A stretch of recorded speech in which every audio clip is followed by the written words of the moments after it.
And I want to talk about taxes. The fundamental difference between the two of you concerns the wealthy. Secretary Clinton, you're calling for a tax increase. Turn down for weed.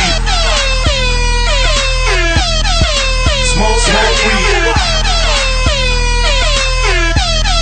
Smoke weed.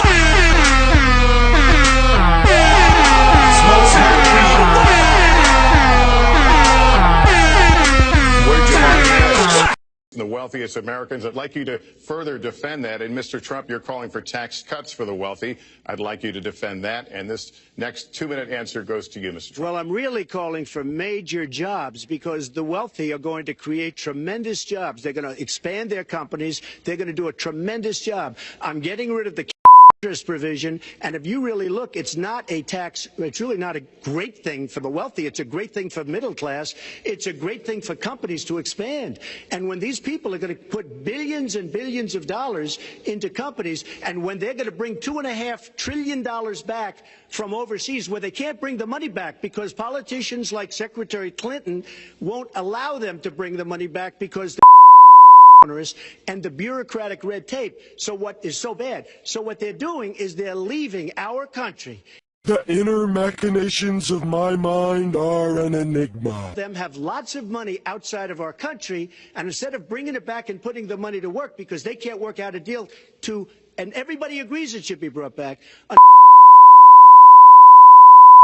Instead of that, they're leaving our country to get their money because they can't bring their money back into our country because of bureaucratic red tape, because they can't get together, because we have a president that can't sit them around a table and get them to approve something. And here's the thing. Republicans and Democrats agree that this should be done. $2.5 trillion. I happen to think it's double that. It's probably $5 trillion that we can't bring into our country, Lester. And with a little leadership, you'd get it in here very quickly, and it could be put to use on the inner cities and lots of other things, and it would be beautiful. But we have no leadership. And honestly, that starts with Secretary Clinton. All right, you have 2 minutes on the same question to defend tax increases on the wealthiest Americans, Secretary Clinton. I have a feeling that by the end of this evening, I'm going to be blamed for everything that's ever happened. Why not? You know, just join the debate by saying more crazy things. Now, there's nothing crazy about not letting our companies bring their money back into their country. This is Secretary Clinton's 2 please. Boogeyman! Back again, Lester.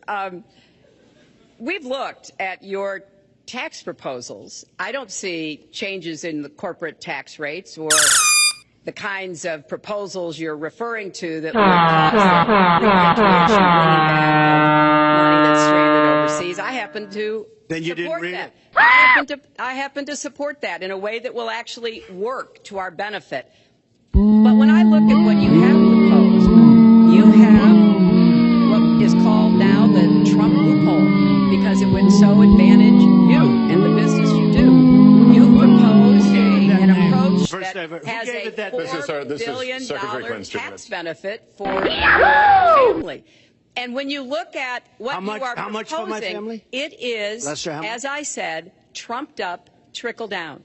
Trickle down did not work. It got us into the mess we were in 2008 and 9. Slashing taxes on the wealthy hasn't worked, and a lot of really smart, wealthy people know that. And they are saying, hey, we need to do more to make the contributions we should be making. Just when I think you couldn't possibly be any dumber, you go and do something like this and totally redeem yourself. College debt-free so more young people can get their education. Helping people refinance their debt from college at a lower rate. Those are the kinds of things that will really boost the economy. Boy, she's a whacker. Inclusive growth is what we need in America, not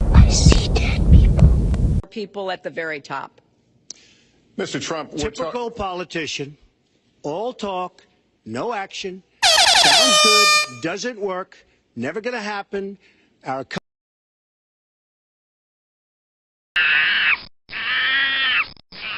country is suffering because people like Secretary Clinton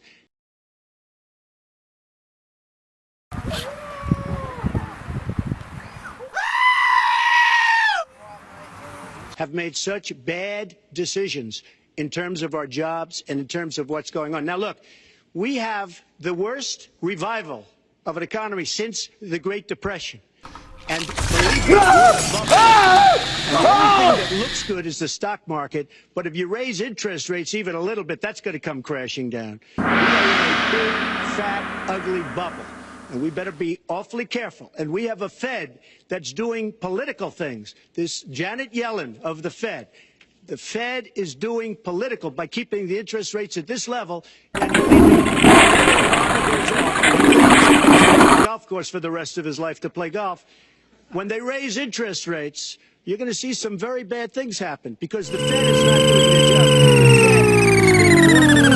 job. Than Secretary Clinton. Mr. Trump, we're talking about the burden that Americans have to pay, yet you have not released your tax returns. And the reason nominees have released their returns for decades is so that voters will know if their potential president owes money to, who owes it to, and any business conflicts. Don't you have the right to know if there are any conflicts of interest? I don't mind releasing. I'm under a routine audit, and it'll... It's not crazy talk. This is crazy talk.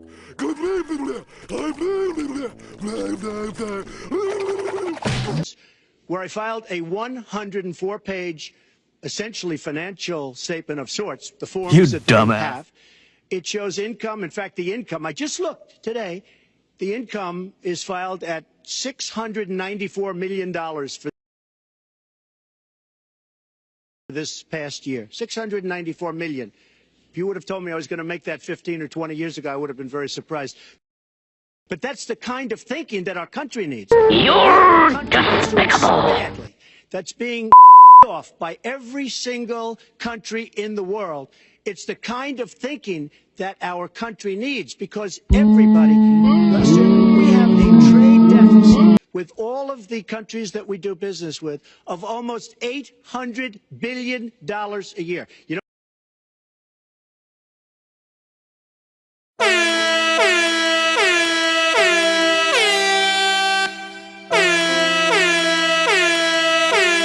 what that is? That means who's negotiating these trade deals? We have people that are political negotiating our trade deals. The IRS has an audit of your taxes.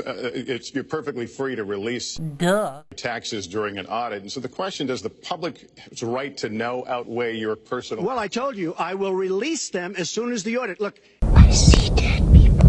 15 years. I know a lot of wealthy people that have never been audited. I said, do you get audited? I get audited almost every year. And in a way, I should be complaining. I'm not even complaining. I don't mind it. It's almost become a way of life. I get audited by the IRS, but other people don't. I will say this. We have a situation in this country that has to be taken care of.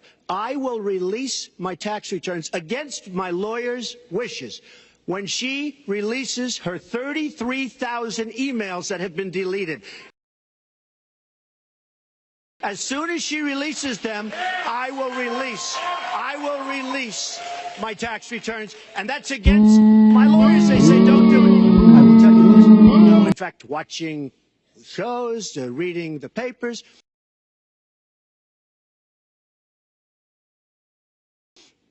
Almost every lawyer says you don't release your returns until the audit's complete. When the audit's complete, I'll do it. But I would go against them if she releases her email. So it's negotiable?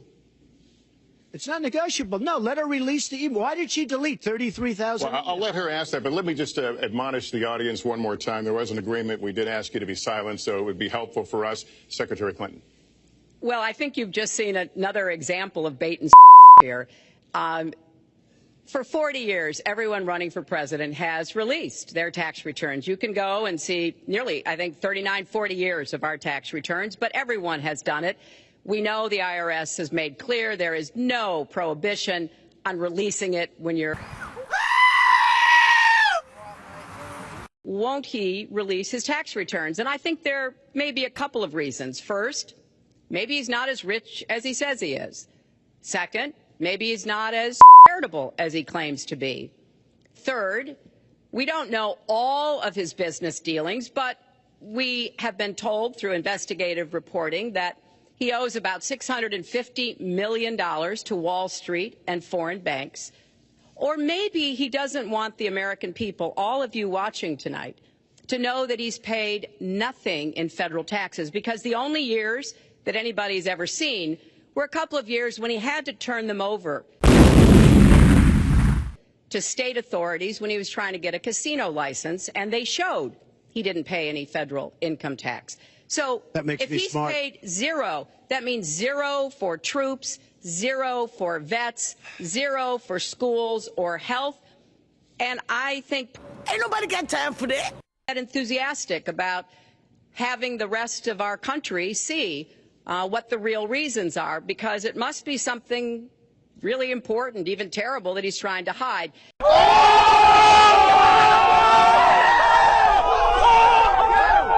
And the financial disclosure statement, they don't give you the tax rate. They don't give you all the details that tax returns would. And it just seems to me that this is something that the American people deserve to see. And I have no reason to believe that he's ever going to release his tax returns, because there's something he's hiding. And we'll guess. We'll keep guessing at what it might be that he's hiding. But I think the question is, were he ever to get near the White House, what would be those conflicts? Who does he owe money to? Well, he owes you the answers to that, and he should provide them. He also raised the issue of your emails. Do you want to respond to that? I do. You know, I made a mistake using a private email. That's for sure. And if I had to do it over again, I would obviously do it differently. Despicable. I'm not going to make any excuses. It was a mistake, and I take responsibility for that. Mr. Trump? That was more than a mistake. That was done purposely. Okay, that was not a mistake. That was done purposely. You dumbass. Your staff taking the Fifth Amendment, taking the Fifth, so they're not prosecuted.